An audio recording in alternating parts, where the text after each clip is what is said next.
사회의 변화를 알 수 있는 지표 중에 하나가 책인데요. 요즘 베스트셀러 목록을 보면 우리 사회의 변화를 알 수 있는 우리 사회 변화가 감지되고 있다고 합니다. 요즘 사람들은 자기 개발보다 자기 배려에 더 많은 관심을 보이고 있다고 하는데요. 여기서 자기 배려는 우리가 각자 자신을 보살피고 돌보는 것을 말합니다. 흔히 내가 나의 삶의 주인으로서 어떤 삶을 살지, 내 삶을 어떻게 만들어 갈까를 진지하게 고민하는 것을 뜻한다고 합니다. 과거에는 성공과 성취를 목표로 한 책들이 인기였지만 이제는 마음의 평안과 자기 돌봄을 중시하는 책들이 주목받고 있다고 합니다. 이러한 변화는 우리가 스스로를 돌보고 진정한 행복을 찾는 것이 얼마나 중요한지 다시 한번 생각해 보게 합니다. 여러분의 평안과 행복을 기원하는 FM 93.5MHz 전주 공동체 라디오 전주온 아이유의 마음으로 시작하겠습니다. 네, 아이유 마음 듣고 왔습니다. FM 93.5MHz 전주 FM 전주온 48번째 방송입니다. 저는 최성원입니다. 과거의 베스트셀러는 주로 자기 개발과 같은 성공과 성취를 목표로 하는 책들이었습니다. 그러나 최근에는 자기 배려와 마음의 평안을 중시하는 책들이 더 큰 인기를 얻고 있다고 하는데요. 앞서 말씀드렸지만 이 자기 배려는 우리가 각자 자신을 보살피고 돌보는 것을 말합니다. 이 변화는 현대인들이 느끼는 삶의 피로와 스트레스에서 비롯된 것으로 보이는데요. 우리는 더 이상 외부의 성취만을 추구하지 않고 내면의 평화를 찾는 것이 중요하다는 인식을 가지게 된 것 같습니다. 이러한 변화는 우리의 삶의 방식에도 큰 영향을 미치고 있습니다. 사람들은 이제 더 이상 단순히 목표를 향해 달리는 것만이 아니라 그 과정에서 자신의 행복과 건강을 돌보는 것이 필요하다는 것을 깨닫고 있죠. 자기 돌봄은 단순히 몸을 쉬게 하는 것뿐만 아니라 마음을 편안하게 하고 자신을 사랑하고 존중하는 것을 포함합니다. 예를 들어 요즘 인기 있는 책들 중에서는 명상이나 마음 챙김 그리고 심리적 안정감을 주는 방법들을 다룬 책들이 많습니다. 이는 현대인들의 생활 속에서 균형을 찾고 스트레스를 관리하고 또 자기 자신과의 관계를 회복하려는 심리일 것 같은데요. 여러분도 바쁜 일상 속에서 잠시 멈추고 자신을 돌아보는 시간을 가져보시면 어떠실런지요? 이렇게 자신을 돌보는 작은 실천들이 모여서 큰 변화를 만들어낼 수 있을 겁니다. 그런 의미에서 음악 한 곡 들으면서 잠시 휴식을 가져보시면 어떠실까요? 폴킴의 모든 날 모든 순간입니다. 네, 폴킴의 모든 날 모든 순간 듣고 오셨습니다. 지금 듣고 계신 방송은 FM 93.5MHz 전주 공동체 라디오이고요. 전주 공동체 라디오 프로그램에서 진행하는 935 라디오 전주온입니다. 전주온은 전주 지역의 행정, 문화, 동네 등 다양한 지역 소식을 전하고 전주의 다양한 인물들을 만나보는 시간들을 갖고 있습니다. 오늘 2부는 행복한 돌봄 사회적 협동조합 윤준호 이사장 모시고 이야기 나눠보도록 하겠습니다. 채널 고정해 주세요. 전주 공동체 라디오 주파수 93.5MHz고요. 매일 오전 6시부터 저녁 11시까지 방송되고 있습니다.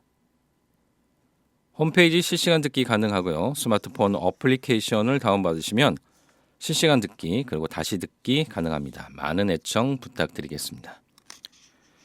전주 공동체 라디오는 열린 방송, 함께하는 방송, 시민들이 직접 제작하고 운영하는 방송입니다. 시민분들의 많은 응원과 후원 부탁드립니다. 후원 회원 가입은 전주 공동체 라디오 홈페이지를 통해 하실 수 있습니다.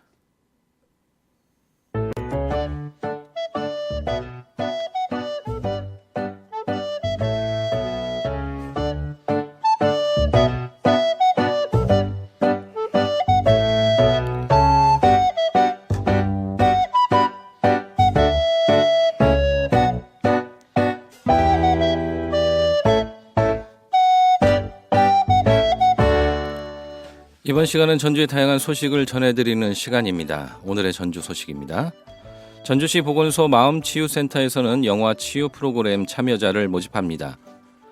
영화 그린북, 인사이드, 캐스터어웨이, 소울과 함께 마음을 알아보고 회복하는 프로그램으로 7월 2일부터 23일까지 매주 화요일 2시부터 3시 30분까지 진행됩니다. 다양한 마음의 문제를 겪는 전주 시민 누구나 신청 가능하고요. 선착순 모집합니다. 신청 기간은 6월 30일까지입니다. 신청과 문의는 전주시 마음치유센터 063-281-8576번으로 하시면 됩니다. 전북대학교 창업지원단에서는 린 스타트업 프로그램 청년 예비 창업자를 모집합니다. 린 스타트업 프로그램은 혁신적인 기술 아이디어를 보유한 청년 예비 창업자를 대상으로 온 오프라인 교육과 실습을 지원해 우수한 청년 창업자를 양성하는 프로그램입니다. 모집 대상은 호남권 지역 내 만 39세 이하 예비 창업자로 모집 규모는 100명 내이고요. 모집 분야는 기계소재, 전기전자, 정보통신, 화공섬유, 바이오 의료생명, 에너지자원, 공예 디자인입니다. 모집 기간은 6월 30일까지입니다. 기타 자세한 사항은 홈페이지를 참조하시면 됩니다. 문의는 전북대학교 창업지원단 063-219-5217번으로 하시면 됩니다. 무명시내 시내마니또 시사회가 오는 7월 6일 토요일 오후 2시부터 5시까지 전주 디지털 독립영화관에서 열립니다. 시내마니또는 지역 커뮤니티 시네마와 협력해 영화 개봉 전에 전국 로드쇼 상영회를 개최하는 프로그램입니다. 2024 시내마니또 상영작은 박석영 감독의 신작 샤인으로 프리미어 시사회입니다. 영화 상영 후에는 박석영 감독과의 대화가 진행됩니다. 영화 예매는 무명시내 SNS를 참조하시면 됩니다.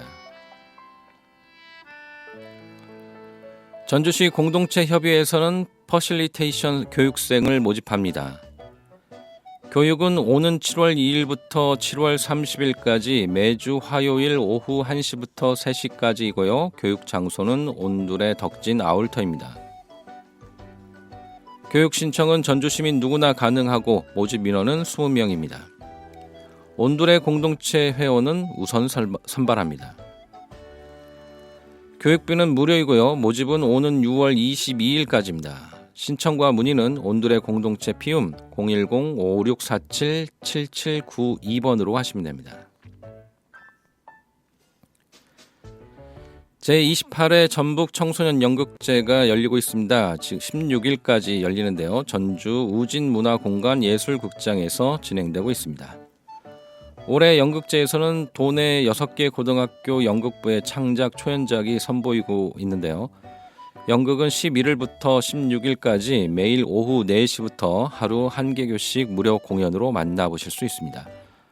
14일은 전주대학교 사범대학 부설고등학교 삽목의 연극은 처음이라, 그리고 15일은 전주 근영여자고등학교 블룸의 오늘을 살아가는 소녀들에게, 16일은 이리 남성여자고등학교 스탠바이의 우리가 잊어서는 안 되는 것이 공연됩니다.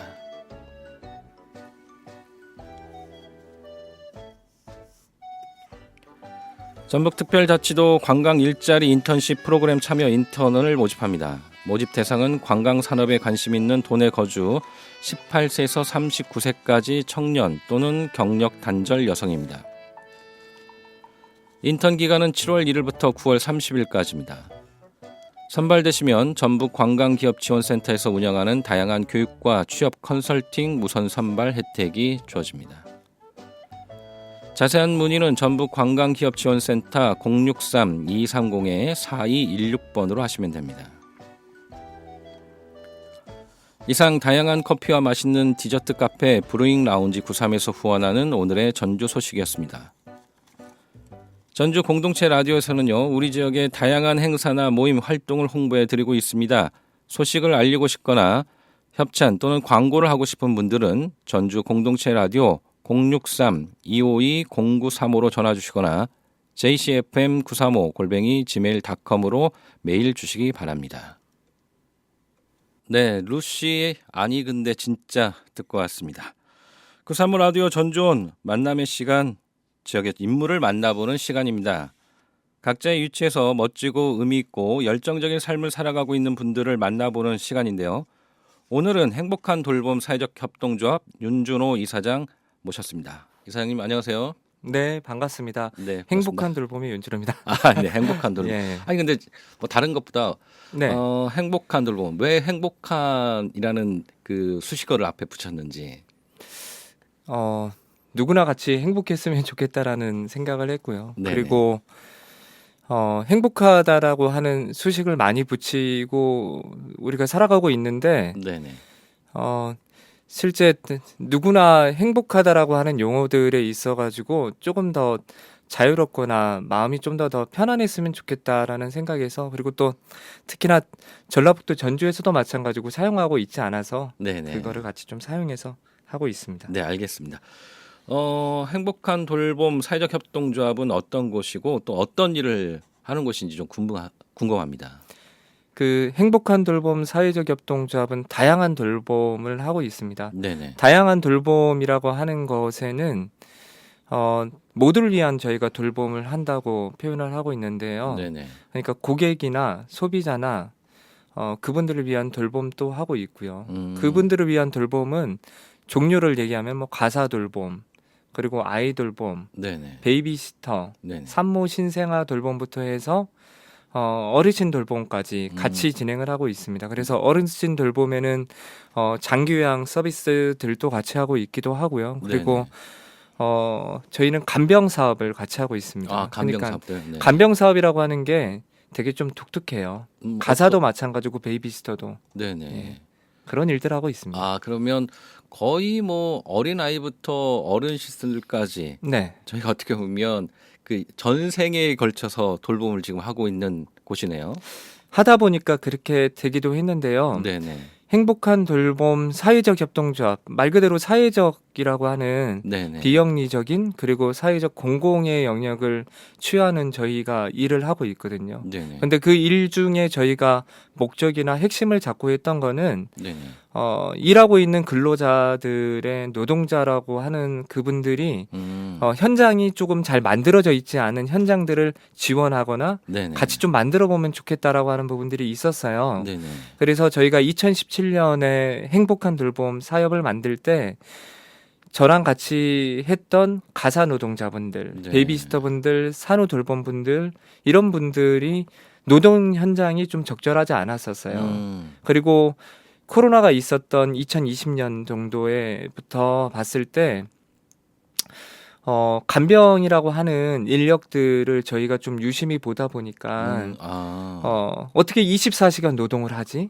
그렇죠. 굉장히. 예. 네. 그리고 24시간 노동을 그 하루 이틀 하는 게 아니라 기본 일주일에 일하고 있어요. 네. 어제 같은 경우는 1년짜리가 나오거든요. 그래요? 1년 동안은 그러면은 병원에서 먹고 자고를 꼭 하셔야 되는 거예요. 근데 그런 생활이 어떻게 가능할까? 그들은 어떻게 이렇게 삶을 살게 됐을까? 그 지점에서 시작을 했다가 현재는 서비스도 연결하고 민원 처리도 하고 그분들과 뭐 동고동락하면서 삶을 같이 좀 나누고 있는 그런 상황까지 네네. 돼가고 있습니다. 제가 알기로는 그 윤준호 이사장님이 원래 이제 사회복지 관련된 일을 하시긴 하셨는데 어느 날 갑자기 이 돌봄 관련된 일을 하시더라고요. 이 네. 돌봄 관련된 일을 시작하시게 된 계기가 또 있으실까요? 우연치 않았어요. 그 2017년 4월달 정도부터 시작을 했는데요. 네네. 그 전에는 뭐 아시는 것처럼 전주시 네. 사회적경제지원센터, 도시혁신센터에서도 같이 일을 했었죠. 네네네. 그러면서 여기 이렇게 좋은 공간인 또 공동체 마을 라디오 이렇게 공동체 센터도 이렇게 같이 운영을 하고 있는데 네네. 사실은 저희가 바랬던 바가 이런 바 아니었을까라는 그렇죠. 생각을 네네. 가져요. 네네.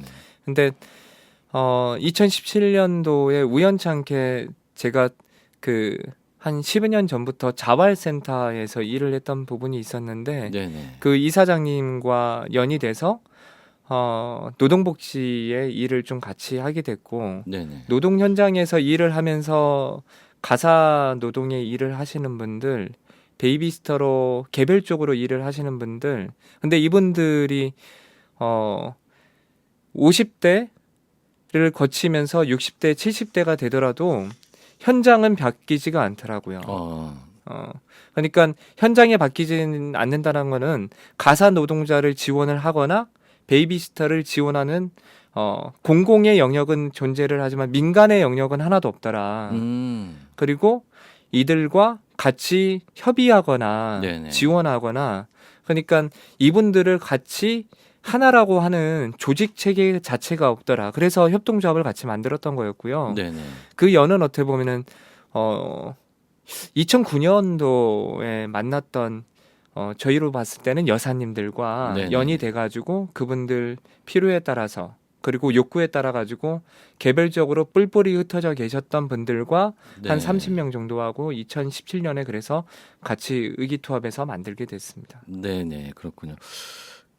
이 돌봄과 관련돼서 굉장히 좀 다양한 일들을 하고 계신데 지금 하고 계신 거 일에 대해서 앞서 좀 말씀을 해주셨지만 나름의 어떤 철학이나 비전을 갖고 계시는 것 같아요. 어떤 철학을 가지고 이 일을 지금 하고 계신지 궁금합니다.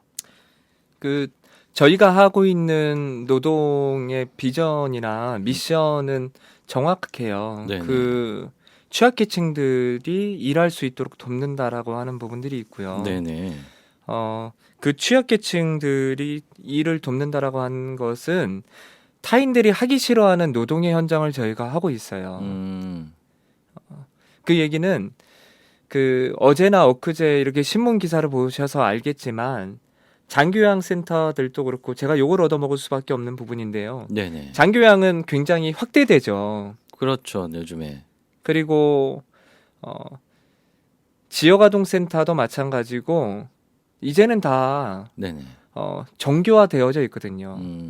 시스템이 있고 운영에 대한 체계가 있고 사회복지 기관으로서에 대한 모습들이 딱 갖춰져 있어요. 네네. 근데 거기만 저희가 사회 서비스라고 말을 할 수 없고 거기만 저희가 현장이라고 얘기할 수 없어요. 제가 일을 하다 보니까 그렇더라고요. 네네. 예, 몰랐던 사각지대들이 있고 이들도 사람이고 일을 해야 되는 환경이 조성이 되어져야 되는데 그 조성되어져 있지 않는 취약하신 분들이 일을 하고 있는 노동의 현장이 있더라. 그거를 먼저 우리가 지원을 해야 된다. 네네. 그리고 지원의 목적을 갖고 우리가 설립을 해야 된다. 네네. 라고 해서 가사랑 베이비시터 현장부터 하게 됐던 거였고요. 네. 그리고 더 중요한 거는 기존의 시장에서 못하는 게 아니라 안 하고 있는 일자리만 했어요. 어떤 것들? 갈수록 아이들을 이제 안 낳죠. 많이 줄어들고 있죠. 네, 네네. 그래서 제가 어제 페이스북에다가 또 적었지만 베이비시터 사업들이 갈수록 사실은 망하고 있어요. 그렇죠. 네, 폐업을 하고 베이비시터뿐만 있어요. 아니라 아이들을 대상으로 네. 하는 어린이집, 유치원 이런 것들이 점점 네. 더 없어지고 있죠. 없어지고 있죠. 근데 그 가운데서 산후돌봄 서비스를 하고 있는 기관들도 갈수록 문을 닫고 있어요. 그러면은 서비스는 존재를 해야 됨에도 불구하고 서비스를 이제 받지 못하는 가정들이 늘어나게 될 것이고 네네. 그 가정들이 늘어남에 따라 가지고 갈수록 서비스의 질도 떨어지지만 이제는 연결하는 것들도 갈수록 더 어려워질 거거든요. 그렇죠. 네. 그럼 이거에 있어서 저희도 다시 또 고민해서 시장 내에서 하지 않으려고 하는 돌봄을 다시 하게 되는 거예요. 네. 산후돌봄 사업을 그래서 작년에 그래서 다시 시작을 하는 거예요. 줄어들고 있지만 민간 영역에서 어떻게 보면 그게 또 돈이 안 되니까 더 없어지게 되는 맞습니다. 측면이고요. 하지만 완전히 없어진 건 아니고 누군가에게는 그런 게 필요한 거잖아요. 맞습니다. 네, 그런군요. 필요하기 때문에 있어야 되기 때문에 그 존재 가치가 필요할 때까지는 저희가 그래도 잡고 하고 싶다라고 하는 부분이 있고요. 네네. 그리고 마지막은 저희가 하는 게 그런 거였어요. 돌봄이 그렇다 해서 서비스 질이 우리는 낮아지면 안 된다라고 하는 부분들이 있어요. 네네. 그래서 저도 어떻게 보면 이제는 그 행복한 돌봄에 계시는 분들이 봤을 때는 저는 사업가거든요. 사장이고 대표고. 그럴 수도 있죠. 네. 네네. 그렇기 때문에 서비스에 대한 질에 대한 부분들, 음. 그리고 매칭에 대한 부분들, 민원에 대한 부분들, 연결 시에 최대한 빨리 연결을 해서 고객들의 만족을 높여야 되는 부분들. 네네. 그러니까 저희가 그냥 붙잡고 있는 것으로 족하는 게 아니라 저는 이 서비스군을 확장하지는 못할지언정 네네. 그래도 이 사람들이 받을 때 적절하게 잘 받았다라고 할 수 있도록 지원하는 역할이 되게 중요하다고 봅니다. 그래서 저희는 처음서부터 간병도 마찬가지고 네네. 간병은 긴급하거든요. 그래서 10분, 20분 내에는 연결을 하려고 저희가 다 짜고 있죠. 네네. 아무래도 이제 그 입장이 되면 굉장히 저도 이제 그 경험이 있는데 네, 굉장히 필요하고 빨리 뭔가 연결이 됐으면 하는 그런 생각들이 있더라고요. 맞습니다. 네네. 근데 어찌됐건 이런 사회적 서비스를 제공하긴 하지만 지금 사회적 협동조합이시잖아요. 네. 이 사회적 협동조합이라는 것은 그래도 어느 정도의 수익을 좀 남겨야 되는 부분도 있는데 그런 부분들에서 쉽지는 않으실 것 같긴 합니다. 네, 쉽지 않아요. 사무실에서 일하고 있는 직원들이 지금 이 방송을 들을 수도 있는데 네네. 굉장히 어려워요. 그러니까 가사 서비스를 연결하고 있는 저희 그 실장님이나 베이비스터를 연결하고 있는 저희 또 교육 담당하고 있는 팀장님이나 네네. 그 매주나 매달마다 제가 사실 매출이나 그리고 이익에 대한 부분들을 굉장히 계속 따져서 볼 수밖에 없는 입장이고 네네. 저희 직원분들한테는 말씀을 못 드리지만 매번 신경 쓰고 있고 네네. 그게 매출이 많이 나오지 않으면 어떤 식으로 매출을 만들어낼까에 대한 걱정도 하고 저희는 사실 지금 현재 서비스 요금을 통해 가지고 저희가 버는 수입들밖에 없거든요. 네네. 행복한 돌봄 사회적 협동조합은 사회적 기업도 반납을 다 했고요. 아, 그렇습니까? 저희하고 맞지 않아요. 색이. 그러면은 저희가 사실 더 집중을 해야 되는 부분이 있는 거고. 네네. 그래서 서비스에 대한 만족도가 더 높아야 되고 그리고 네네. 일하시는 일에 있어 가지고 확장이 돼서 쌤들이 못해도 최소한의 월급은 가지고 가야 되는 체계가 더 만들어져야 되기 때문에 네네. 그래서 매 순간 사실 이렇게 민간에서 네네. 그 쌤들 월급 만들려고 걱정하고 네. 예.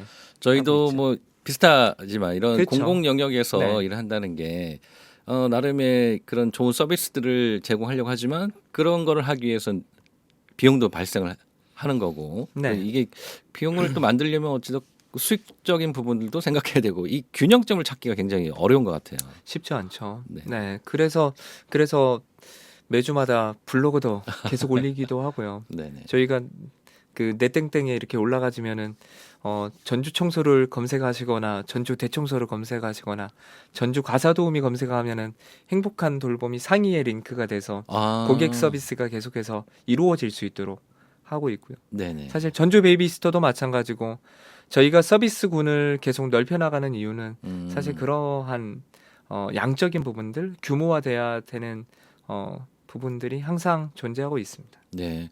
그러면 뭐 약간 뭐 비용적인 측면이 아니고 그 서비스의 질적인 측면에 강조를 하고 계시는 거군요. 네네. 네네. 알겠습니다. 비용은 그러기 때문에 다른 기존에 했던 기업들보다는 사실 솔직히 말해서 가사의 시장이 별로 없습니다. 아, 그래요. 예. 저희 선생님들한테 제가 베이비스터 교육을 항상 2달에 한 번씩 진행을 하고 있고 다음 주에도 교육이지만 베이비스터를 연결하는 전라북도의 기관은 저희가 유일합니다. 아, 그렇군요. 네. 되게 모순되지 않을까요? 그래. 예. 네. 되게 이거는 바뀌어야 되는 거고요. 네네. 저는 다양한 지역아동센터도 마찬가지고 아동 사업을 하는 곳이 아동에 있어서 본인들이 하고 있는 아동에 대해서 포커스를 맞출 게 아니라 이제는 조금 더 사회적으로 눈 돌리고 같이 바라볼 수 있으면 좋겠다라는 생각을 갖고요. 역으로 아이들에 있어가지고 이제는 누가 케어를 하게 되냐면요.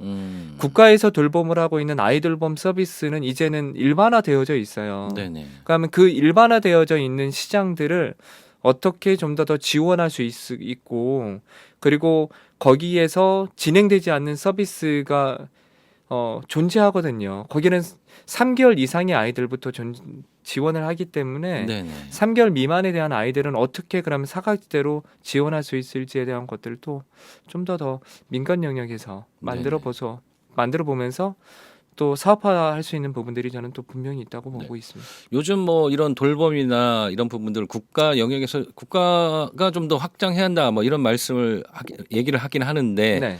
국가가 모든 것을 다 이렇게 커버할 수는 없는 부분인 것 같네요.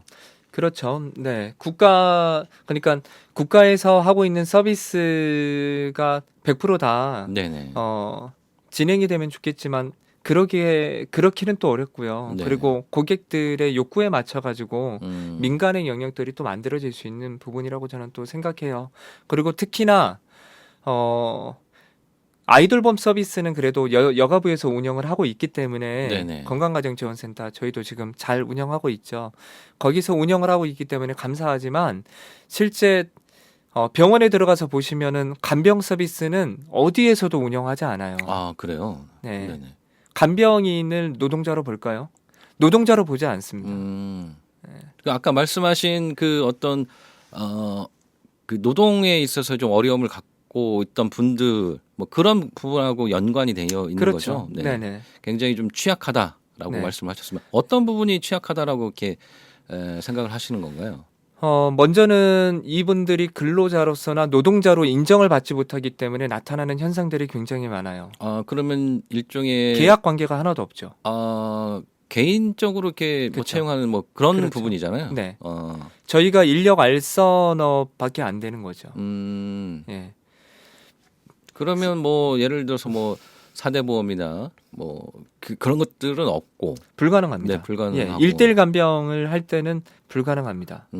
저희는 직업 소개서 형식을 가지고 이분들에 있어서 서비스를 연결하는 거에 만족을 해야지 네네. 서비스에 있어 가지고 이분들을 교육하거나 서비스에 대한 부분들을 이분들과 협의하거나 네네. 교육을 하거나 그러면은 저희가 법에 걸립니다. 네.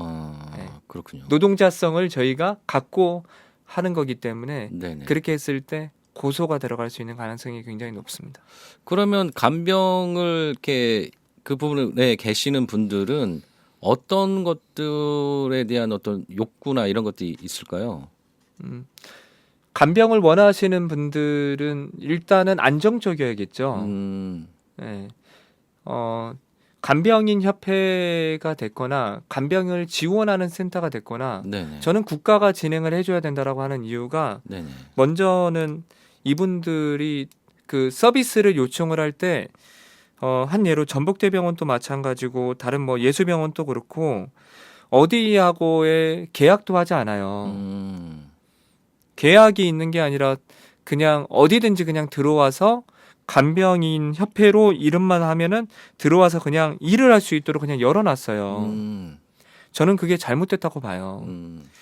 그렇게 하면은 그냥 연결하는 거로 족하거나 아니면은 이 사람들에 대해서 만족이나 민원에 대한 부분들을 처리하지 않음에도 불구하고 그냥 사람을 그냥 넣고 마는 경우들이 굉장히 많아져요. 네네. 그렇기 때문에 국가가 서비스를 이런 거는 해줘야 되는 이유가 안정적이어야 돼요. 왜 그러냐면 1대1 간병을 원하시는 분들의 그 서비스 그 건강에 대한 질이 굉장히 안 좋으세요. 네네네. 선망이 있거나 아니면 뇌출혈인 경우들도 굉장히 많이 들어오고 네네네. 당연히 기저귀 케어도 그렇고 석션을 하시는 환자분들도 많이 계시고 근데 그런 환자분들이 그 어떻게 보면은 서비스를 원하시는 1대1 케어를 하는 사람들이 이렇게 그냥 왔다라고 볼 수 있으면은 저는 되게 좀 사회적으로 문제가 많다고 봐요. 네네. 뭐 그래서 요즘에 간호간병 통합 서비스 뭐 이런 것들 얘기를 하긴 하지만 중증 환자분들한테는 그런 맞습니다. 부분들이 조금 어려운 부분이고요. 네. 간호간병에 해당해서 들어갈 수 있는 환자의 군이 있고요. 네네. 예. 그리고 1대1 간병을 해야 되는 환자의 계층이 다른 거예요. 네네. 1대1 환자의 계층은 선망이 있거나 혹은 환자분이 계속 와상에 따라 가지고 낙상에 대한 위험도가 있거나 1대1로 해가지고 계속해서 재활을 계속 해야 되는 환자이거나 그러면은 5대1을 보거나 10대1을 보시는 그 간호간병에서는 들어갈 수가 없겠죠. 네네. 예. 그렇게 하면은 안 되고요. 특히나. 음. 그렇기 때문에 1대1 케어를 원하거나 간호간병은 엄연히 달라요. 네네네. 네. 근데 이제 그런 부분도 있습니다. 간병에 대한 비용적인 측면, 환자 보호자들 측면에서는 조금 부담이 되는 측면도 있기 때문에 그렇죠. 이 부분은 조금 국가의 어떤 지원 정책이나 뭐 의료 보험 뭐 이렇게 좀 들어가야 되는데 또 그것도 안 돼 있는 측면이잖아요. 그거는 제가 봤을 때 네네. 병원들이 그거는 잘못하고 있다고 봐요.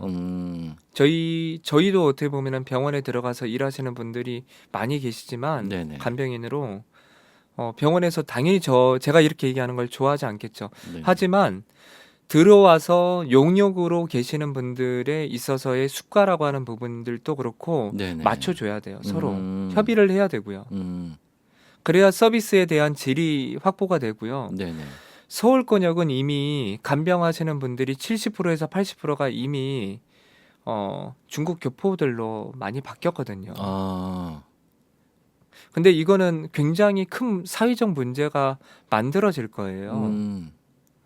그 언어적 소통이나 뭐 이런 것들도 좀 문제가 있을 것 같고요. 그렇죠. 서비스에 대한 부분들도 네네. 현저하게 떨어지고요. 그러면 그런 부분들에 있어서 아까 이사장님이 말씀하신 것처럼 뭐 개개인의 어떤 고용 관계 이런 것보다는 약간의 노동자성을 인정하고 그런 것들 지원할 수 있는 체계가 좀 돼야겠네요. 그렇죠. 고객들을 위해서도 그게 필요하고요. 그리고 일하고자 하는 근로자들을 위해서도 필요합니다. 장교양 기관들이 성장을 하게 됐던 발파는 요양보호사 자격증도 그렇고 요양보호사 그 툴을 만들어 놨기 때문에 가능했던 부분들이 있거든요. 네네. 간병인에 대한 툴은 없어요. 아, 그렇군요. 간병인은 누구나 들어가도 지금 되는 형식이고 참고로 저희는 요양보호사만 들어갑니다. 하지만 그분들이 들어가서 일을 하면서 그 사대보험이나 노동자성도 마찬가지고 퇴직금이나 실업급여나 산재나 아무것도 해당을 못 받고 그리고 서비스에 대한 요금에 대한 체계들도 아까 말씀하셨던 금액이 비싸다고 얘기했는데 저는 네네. 금액이 비싸다고 볼 것이냐 말 것이냐 이것도 사실은 쟁점이에요. 음. 하루 그램이 24시간 일할 때 12만 원이에요. 시간당 계산하면 5천 원이에요. 이거는 비싼 요금이 아니에요. 안 돼. 예. 이거 못 만들어요. 예. 그렇기 때문에 일당 형식으로 있는 거지만 이분들이 그러면은 어떻게 노동자성을 인정받으면서 이걸 타협해 나가면서 사회적으로 같이 만들어 갈 것이냐. 네네. 저는 가능하거든요. 네네. 천천히 한 10년 정도의 좀 텀을 가지고 보면서. 음. 근데 사실은 장기 요양도 중요하지만 간병 체계가 중요한 이유는 갈수록 아시는 것처럼 간병인들이 없어서 네네. 간병인들의 금액이 비싸서 갈수록 보호자분들도 힘들어하고 허덕여하고 그리고 병원에서 계속 자살이 일어나고 하는 부분들이 있어가지고 저는 이게 곧 사회 문제가 될 것이고 네네. 간병하시는 인력들의 대부분은 아시는 것처럼 연령대가 굉장히 높아졌어요. 이제는 맞습니다. 네네. 연령대가 높아진 거는 저는 이건 국가적 책임이 있다고 좀 봐요. 왜 그냥 이분들에 있어가지고 지금까지 그대로 다 내버려 뒀었거든요. 네네. 그러면 내버려 둔 국가가 잘못인 거지 이분들이 하루 이틀 계속해서 일했던 이분들의 잘못은 아니거든요. 네네. 그리고 서비스에 대한 부분을 얘기했지만 오늘 아침에도 제가 2건 전화 받으면서 들어왔지만 고객들이 거짓말하는 경우가 굉장히 많습니다. 어떤 부분에서요? 환자분께서 어떻게 보면 CR균이라고 해가지고 균 환자세요. 감염에 따라 가지고 균이 있으신데 그거를 저희한테 임의로 말씀하지 않습니다. 아, 고지를 해야 되는데. 예. 네. 그리고 말하지 않고 들어올 수 있도록 얘기하고 그리고 환자분이 그러면은 감염에 따라 가지고 격리되어져 계시거든요. 네네네. 근데 얘기하지 않고 하다가 저희 간병인이 아니 몰랐냐고 저희한테도 물어보죠. 몰랐다. 고지가 없었다. 근데 들어왔거든요. 이미. 가면 할 수밖에 없는 입장을 만들어 놔요. 근데 그거를 고객이 모를까요? 100% 알아요. 보호자분들. 그 굉장히 이거는 좀 그런 거고, 두 번째는 금액에 대한 부분들을 이분들이 주지 않으려고 굉장히 노력하십니다. 그러니까 저는 역으로 그 금액에 대한 부분들도 그러기도 하지만 고객들이라고 하는 보호자분들이 갈수록 이렇게 하는 이유도 알겠지만 네네. 그 이렇게 하면서 금액을 계속해서 13만 원이었던 게 14로 올리고 15로 올리는 네네. 간병하시는 분들의 상황적인 부분들도 이해를 해주셔야 돼요. 서로 저는 요즘 악인전인 것 같아요, 진짜. 아, 네. 서로 누가 선한 마음을 가지고 하는 게 아니라 네네. 서로 누가 이런 부분을 설명을 하지 않냐. 3일 요청을 했는데 갑자기 하루 만에 나오라고 하는 경우를 오늘 2건이에요. 그럼 보호자는 몰랐다고 그래요. 왜 몰라요? 어제 그 고지를 받았을 건데 네네. 본인 급해가지고 하루만 요청하고 그렇게 하는 게 어딨어요. 그렇게 하고 나서 시간으로 요금을 또 따져요. 그럼 얄밉죠. 그렇겠네요. 네. 근데 그렇게 하면은 저희 간병인이 어떻게 바뀌냐면 다음에 들어갔을 때는 악해져서 나와요. 그거는 제가 봤을 때는 보호자분들이 그렇게 만드는 거예요. 네네. 간병인들이 더 악해질 수밖에 없도록. 그렇군요. 네. 네. 알겠습니다. 뭔가 그런 부분에 대해서 정책적인 부분이나 뭐 법률적인 부분 뭐 이런 부분들도 조금 제도화돼야 할 것 같다는 생각이 좀 드네요. 네네. 그렇죠. 필요하죠. 네. 근데 저희 간병하는 그 인력들이 네네. 굉장히 많아요. 네네. 간병 인력들이 전주군산, 익산, 남원, 부안까지 저희가 서비스를 하고 있는 입장에서 네네. 한 400명 정도? 음. 근데 지금 서비스를 연결하고 있는 그 협회 직원은 2명이에요. 저 포함해서. 굉장히 적네요. 굉장히 적죠. 네네. 그런 고민할 시간이 없습니다. 노무에 대해서나 네네. 아까 말씀하셨던 이러이러한 부분들을 천회에 가면서 그냥 서비스를 할 뿐이지 네네. 이 부분들에 있어가지고 개별적으로 집중해 나가면서 깊이 파면서 하기가 굉장히 어렵습니다. 네네. 알겠습니다. 지금 뭐 간병협회 이사장도 맡고 계세요. 그렇죠. 네, 그 네. 간병협회는 또 어떤 협회인지 또 궁금합니다. 간병협회는 그 이분들이 노동자로 인정을 받지 못하지만 네네. 저희 직원은 아니지만 그래도 60대, 70대 여성분들이 일을 하시면서 나타날 수 있는 다양한 문제들을 네. 저희가 지원하거나 협의해 드리는, 그리고 병원들과 저희가 좀 조인을 맺어놔요. 그래서 적절하게 좀 한방병원들도 그렇고 서비스를 이분들도 쉴 때는 받으실 수 있도록, 네네. 그리고 1년에 한 번씩 이분들을 위해서 배상 책임 보험을 저희가 가입을 하고 있거든요. 그런 그렇군요. 것들도 필수적으로 저희가 다 가입을 하고 있고요. 그리고 서비스 연결에 대한 부분들이 있고요. 그리고 이분들이 저희한테 매달마다 회비를 내세요. 저희는 되게 센 조직이거든요. 네네. 회비를 내고 일자리를 안내드리기도 하지만 일에 대해서의 컴플레인이나 문제 시에 저희가 다 대응을 하고 있고, 그리고 요즘은 간병인 보험들이 굉장히 많이 늘었잖아요. 네네. 그 보험들에 있어서의 서류적인 부분들, 그런 부분들을 다 체크해서 다 지원을 하고 있습니다. 네네. 뭐 그런 부분도 있지만 이분들이 뭐 말씀하신 대로 간병을 하다 보면 여러 가지 위험에 노출되는 부분도 있잖아요. 아까 균에 감염이 될 수도 있는 거고 뭐 다른 환자와의 어떻게 케어를 하시다가 또 다칠 수도 있는 부분인데 그런 부분에 대한 것들은 어떻게 뭐 개인이 그냥 다 책임을 져야 되는 건가요? 다 책임을 개인이 다 지죠. 그러니까 이런 게 되게 안타깝고 저도 억울하고 네네. 울분이 터지는 건데요. 네. 코로나 상황에서 이분들이 매일같이 그 코로나 검사를 하고 들어갔거든요. 그렇죠. 서비스를 들어갈 때. 네네네. 근데 병원에 계시는 간호사분들 같은 경우에 코로나 검사 비용이 없죠. 보건 인력이기 때문에요. 사회복지기관에 있는 요양원이나 요양병원에 있는 사람들도 없죠. 이분들은요? 이분들은 뭐 자기 비용으로. 예.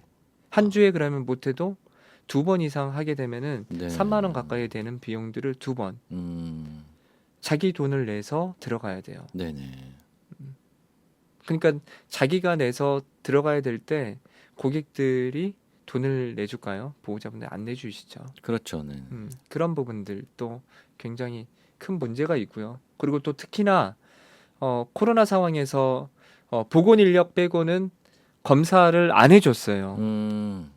그럼 저희 쌤들은 어디서 검사를 해야 되죠? 그러면 뭐 개인적으로 돈을 내고. 개인적으로도 안 해줘요. 아, 보건소에서. 그래요? 그럼 어떻게 진행이 됐을까요? 굉장히 난감한 경우가 많아요. 그렇군요. 네. 이런 것들부터가 그렇고요. 네네. 아까 뭐 코로나 걸려가지고 저희 쌤들이 쉬어가는 것들은 당연히 그냥 쉬어가거나 네네. 아니면은 뭐 어떤 요즘 나오는 균에 따라 가지고 쌤들이 그냥 주의하셔라 이런 것들은 같이 협의를 하고 있지만 쌤들이 만약에 이런 거에 대해서 만약에 의료적으로 쌤들이 문제가 생겼을 때 도와드릴 수 있는 방식이 전혀 없는 게 되게 안타깝고 저도 되게 좀 마음이 많이 아픕니다. 왜 그러냐면 쌤들이 연령대가 60대, 70대 분들이 네. 되시다 보니까 사실은 엊그저께도 어떤 분이 계속 배가 아프고 해서 그 검사를 여기에선 안 된다고 해서 서울 가서 했는데 난소암이셨어요. 어떤 분들은 무릎 인공관절 수술을 하고 계시는 분들도 계시고 네네. 그분들이 자기 옆에 있는 친구 이렇게 소개해 주셔서 또 같이 네. 오시면서 자기는 일 못하는데 같이 왔다라고 하시는 분도 계시고 저희 간병하시는 인력들 중에 최고령으로 계시는 분은 78세도 계세요. 어우. 치매 초기까지 오세요. 근데 이분들에 있어서 이제 앞으로 제가 어떻게 같이 살아가야 될지에 대한 부분들을 고민하게 돼요. 네네. 네, 참 삶을 같이 나눈다라고 볼 수밖에 네. 없죠. 알겠습니다. 저희가 그 시간이 네, 얼마 남지 않아서. 맞습니다. 네. 마지막으로 우리 이사장님이 꼭 그 청취자분들, 시민분들한테 꼭 하고 싶으신 말씀이 있으시면 한 말씀 해주시죠. 그 행복한 돌봄 사회적 협동조합의 윤준호라고 합니다. 그 다양한 돌봄 중에 우리가 익히 알고 있는 돌봄이 아니라 우리가 기존에 알고 있었던 팔출의 노동이었던 가사에 대한 돌봄들, 아이를 돌보고 있는 돌봄 하시는 아이 돌보미 선생님들, 베이비시터 하시는 분들, 그리고 지금 이 순간에도 24시간 노동의 현장에서 간병을 하고 계시는 선생님들, 아이 돌봄 하시면서 지금 산후 돌봄 하고 계시는 분들 다들 너무 애쓰세요. 위대한 저는 어머니 분들이시고 여성이라고 생각합니다. 이분들이 더 지역사회 내에서 일할 수 있는 환경이 또 같이 만들어졌으면 좋겠고 이분들을 시민분들이 더 아껴주시고 존중해 주셨으면은 더 좋겠다라는 말씀을 드립니다. 감사합니다. 네, 감사합니다. 다음에 또 한 번 더 모셔서 네. 자세하게 또 시간을 갖고 또 얘기 나눠보도록 하겠습니다. 네. 마지막으로 그 시민들하고 청취자들하고 함께 듣고 싶은 노래, 네, 김동률의 맞습니다. 출발을 예, 출발이요. 네, 시청해 주셨는데 뭐 특별하게 이유가 있으실까요? 아니요, 조금 더 가벼웠으면 좋겠다라는 생각이 들었었고, 네네. 그리고 그냥 희망찬 음악을 틀어줬으면 좋겠다라는 생각에서 네, 했습니다. 알겠습니다. 김동률의 출발 들으면서 이 시간 마치도록 하겠습니다. 오늘은 행복한 돌봄 사회적 협동조합 윤준호 이사장님 모시고 하시는 일에 대해서 그리고 돌봄 서비스에 대해서 같이 이야기 나눠봤습니다. 오늘 하루도 행복하시고요. 이사장님 감사합니다. 네, 고맙습니다. 네.